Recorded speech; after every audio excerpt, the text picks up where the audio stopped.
Ibu Susi Pujiastuti lahir di Pangandaran, Jawa Barat pada tanggal 15 Januari 1965. Beliau dikenal sebagai pengusaha sukses di bidang perikanan dan penerbangan.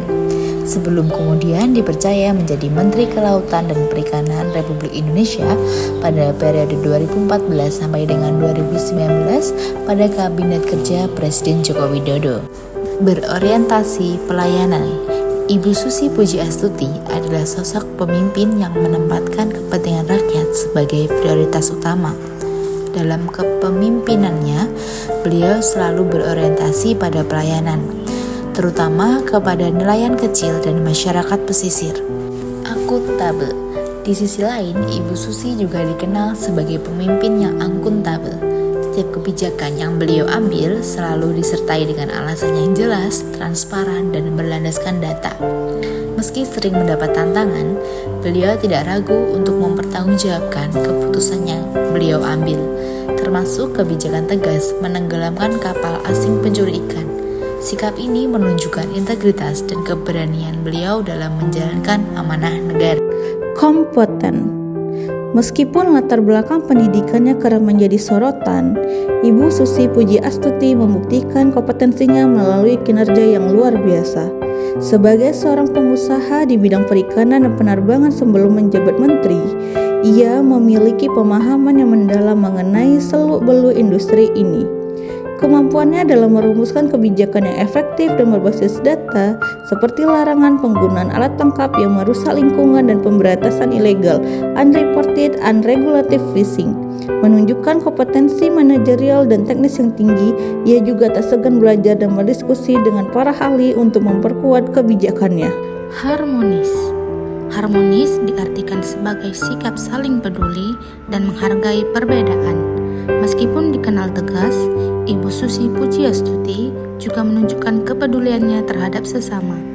Ia kerap turun langsung ke lapangan untuk berdialog dengan nelayan dan masyarakat pesisir, mendengarkan aspirasi mereka, dan mencari solusi bersama. Dalam lingkungan kerjanya, di Kementerian Kelautan dan Perikanan, ia mendorong jajarannya untuk bekerja sama dan meninggalkan ego sektoral demi mencapai tujuan bersama, yaitu kedaulatan maritim Indonesia.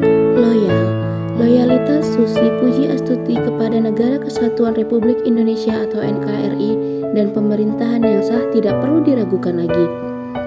Kebijakannya yang tanpa kompromi terhadap pencurian ikan oleh kapal asing adalah manifestasi dari loyalitasnya dalam menjaga kedaulatan dan kekayaan negara.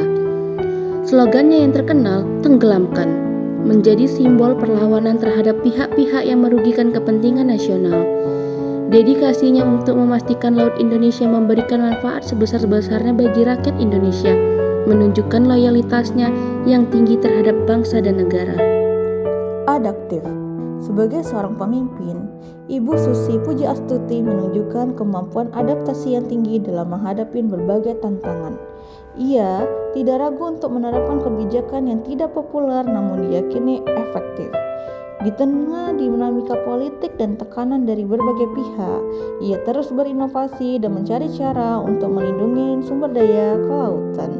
Penggunaan teknologi seperti citra satelit untuk memantau pergerakan kapal-kapal ilegal adalah salah satu contoh bagaimana ia beradaptasi untuk kemajuan zaman untuk mendukung kebijakan. Kolaboratif. Susi Pujiastuti membangun kerjasama yang solid dengan berbagai pihak. Ia berkolaborasi dengan TNI Angkatan Laut, Kepolisian Air, dan Kejaksaan Agung dalam Satuan Tugas Pemberantasan Penangkapan Ikan secara Ilegal atau Satgas 115. Kolaborasi ini menjadi kunci keberhasilan penegakan hukum di laut. Selain itu, ia juga aktif menjalin kerjasama dengan negara-negara lain untuk memerangi kejahatan perikanan lintas negara, menunjukkan kemampuannya dalam membangun sinergi di tingkat nasional maupun internasional.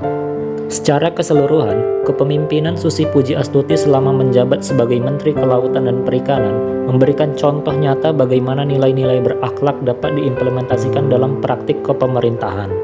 Ketegasannya dalam menegakkan aturan, keberpihakannya pada nelayan kecil, serta komitmennya dalam menjaga kedaulatan maritim Indonesia menjadikannya sebagai salah satu tokoh panutan dalam penerapan core value ASN.